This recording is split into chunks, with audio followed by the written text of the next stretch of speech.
রোজার মাসে নিজেদেরকে কিভাবে ফিজিক্যালি এবং মেন্টালি অ্যাক্টিভ রাখবো সেটা নিয়ে কিছু কথা বলবো এই ভিডিওতে। এই ভিডিওটা মেইনলি আমি পার্সোনালি নিজে যা করে থাকি সেটাই শেয়ার করব, আশা করি হেল্পফুল হবে। তো চলুন শুরু করা যাক।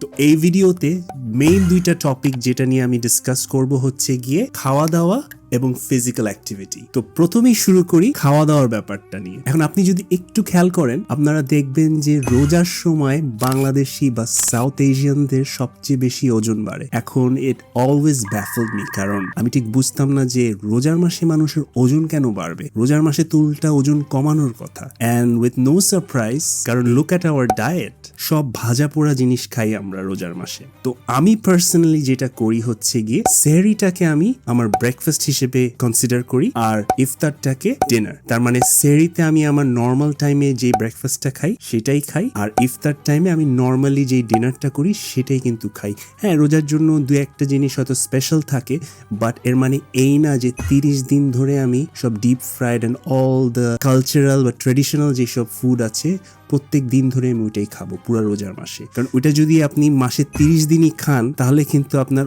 ওজন না বাড়াটাই আনইউজুয়াল হবে। এখন কিছু কালচারাল বা ট্রেডিশনাল ফুড আছে যেটা রোজার মাসে আমরা খেয়ে থাকি, ওইটা নিয়ে আসলে ডিবেট করার কিছু নাই। আপনার ভালোর জন্য আপনার করা উচিত ওইটা আপনি সবচেয়ে ভালো বুঝবেন। বাট আমি এখানে বেসিক্যালি আমি কি করি যেটা আমাকে হেল্প করেছে সেটাই শেয়ার করব। তো আমি ইউজুয়ালি আমার সেহরিতে যেটা আমার ব্রেকফাস্ট সেটাই আমি খাই। So usually it's a low GI diet. এটার মানে হচ্ছে কি আমি ওটস খাই, ওটসের সাথে কিছু গ্রেইনস, নাটস, বানানা, এই জিনিসগুলা আপনি ট্রাই করবেন খেতে। সো লো জিআই খাবারগুলার, জিআই মানে হচ্ছে গ্লাইসেমিক ইন্ডেক্স। সো এইসব লো গ্লাইসেমিক ইন্ডেক্স খাবারগুলা কি করে, এগুলা ব্রেকডাউন, আপনি যখন খাবেন এই খাবারগুলা ব্রেকডাউন করে খুব আস্তে আস্তে। তার মানে কার্বস গুলা ব্রেকডাউন করে আস্তে আস্তে রিলিজ করে এনার্জি। তার মানে আপনার পেটে এই খাবারগুলো বেশিক্ষণের জন্য থাকবে। এর মানে হচ্ছে গিয়ে আপনার খিদা কিন্তু অত তাড়াতাড়ি লাগবে না। তার মানে আপনি যখন ব্রেকফাস্টটা খাবেন, যেহেতু খাবারগুলা পেটে অনেকক্ষণ থাকবে, you can go through the day much easier then আপনি যদি হাই জিআই খাবার খান যেগুলা তাড়াতাড়ি এনার্জি রিলিজ করে শেষ হয়ে যাবে। সো এখন লো জিআই খাবারের এক্সাম্পল হতে পারে ব্রাউন রাইস, ওটস, গ্রেইনস, ডাল, এইসব খাবার হচ্ছে গিয়ে লো জিআই খাবারের এক্সাম্পল। তো এইগুলা আপনি আপনার ডায়েটে ইনক্লুড করতে পারেন। আপনার সেহরির যে ডায়েটটা ওটাতে আপনি ইনক্লুড করতে পারেন। এই খাবারগুলা আমি অনেক বছর ধরেই খাচ্ছি এবং এই খাবারগুলা অ্যাকচুয়ালি হেল্প করেছে আমাকে। নেক্সট হচ্ছে গিয়ে ড্রিঙ্কস। এখন drinks at all cost sugary drinks avoid করতে হবে।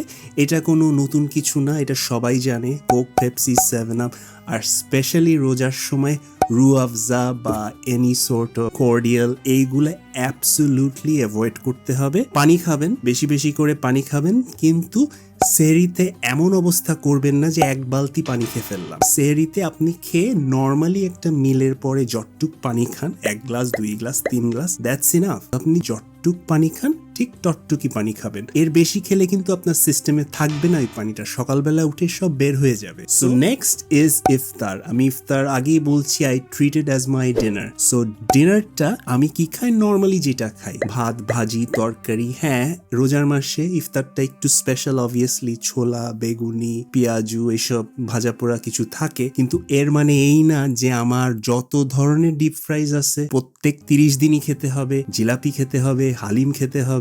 এগুলা খাওয়ার পরে মাগরিবের নামাজের পর আমাকে আবার বসতে হবে তেহারি, বিরিয়ানি, বাট হোয়াট এভার। এই যে এক্সেস ইটিং, এটা কোনোই দরকার নেই। আমি যেটা আপনাকে বলছি, আমরা কিন্তু রোজার সময় শুধু লাঞ্চটা স্কিপ করি। এর মানে এই না যে আমাকে এক বেলা মিস করার জন্য আমার 4 বেলা খেতে হবে। আপনি এক বেলা না খেলে কিছুই হবে না। সো এই যে রোজার মাসটা, try to take this as an opportunity to get back to your fitness, to get back to your healthy lifestyle. আমি বলতেছি না যে আই এম দ্য ফিটেস্ট, আমি বলতেছি না যে আই এম নিউট্রিশনিস্ট, বাট আমি এইটা জানি যে এই জিনিসগুলা আমি ফলো করি ওভার মেনি ইয়ার্স এবং এই জিনিসগুলো আমাকে যথেষ্ট হেল্প করেছে এবং আমি রিয়েলি আশা করবো এই জিনিসগুলা আপনাদেরকেও হেল্প করে, যার কারণে আমি এই টিপসগুলো আপনাদের সাথে শেয়ার করছি। এখন নেক্সট আসা যাক ফিজিক্যাল অ্যাক্টিভিটি। এখন রোজার সময় ফিজিক্যাল অ্যাক্টিভিটিটা একটু ডিফিকাল্ট এক একজনের জন্য। আমি বলছি না যে আপনার হাই ইন্টেন্স কিছু করতে হবে, জিমে যেতে হবে,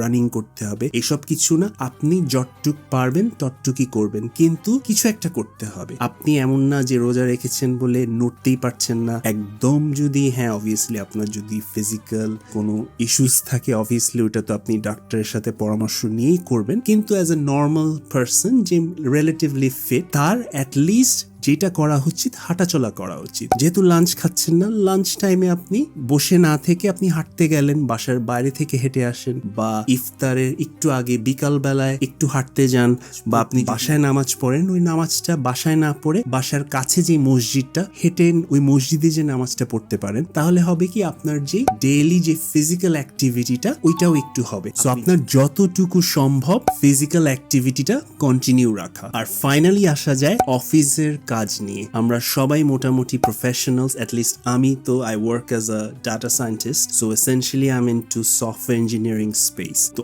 আমার দিনে অনেক ধরনের প্রবলেম সলভিং বলেন বা কোডিং বলেন, এই ধরনের কাজে আমি বিজি থাকি। সো এই কাজগুলা যেহেতু অনেক ব্রেন ইন্টেন্স, আমি ট্রাই করি এই কাজগুলা স্পেশালি রোজার মাসে আর্লি আওয়ার্সে করার। তার মানে আমি যখনই স্টার্ট করি আমার দিন কাজে, আমি ওই মেইন যেই ব্রেন ইন্টেন্স কাজগুলা, সেই কাজগুলো আমি আগে শেষ করার চেষ্টা করি। এবং দুপুরের পর হচ্ছে গিয়ে লেস ইন্টেন্স যেসব কাজ, ধরেন অ্যাডমিনিস্ট্রেটিভ কাজ, যেসব ডকুমেন্টেশনের কাজ যেসব, সেইগুলো আমি দুপুরের পর করি, যাতে করে আমার খুব একটা ব্রেন স্পেস যাতে ইউজ না হয়। এখন আমি বলছি না যে এইটাই পারফেক্ট ওয়ে কাজের ক্ষেত্রে। আপনার কাজ হয়তো অন্যরকম হতে পারে, অনেক ফিজিক্যাল লেবার হতে পারে, বা অন্য ধাঁচের কাজ হতে পারে। সেই কেসে ট্রাই টু ডু যেটা আপনার জন্য কাজ করে। The main intention of this video is to share my experience, যাতে করে একটু হলেও যদি আপনি রিলেট করতে পারেন এবং এখান থেকে ভ্যালু পাবেন, যাতে করে এই রোজার মাসটা আপনার জন্য একটু হলেও হেল্প হবে। সো এই কয়টা জিনিসই শেয়ার করার ছিল। আশা করি এই রোজার মাসটা আপনার অনেক ভালো কাটবে। ভালো থাকবেন, সুস্থ থাকবেন। Take care of yourself. I'll see you in the next one.